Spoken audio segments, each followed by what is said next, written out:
Ciao a tutti, io sono Letizia Boscariol Pillon, sono la Presidente dei Giovani Albergatori di Bibione e da oggi sono anche la Vicepresidente dei Giovani Albergatori del Veneto. Sono molto felice di questa collaborazione con Francesco, con Giovanni che è l'altro vice. Spero che sia una collaborazione molto proficua,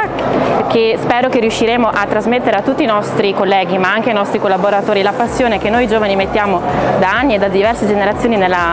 nostro lavoro, che è un po' anche la nostra vita e la nostra famiglia. Credo molto nel gruppo giovani, sono molto felice che dopo tanti anni siamo riusciti a ricreare un gruppo regionale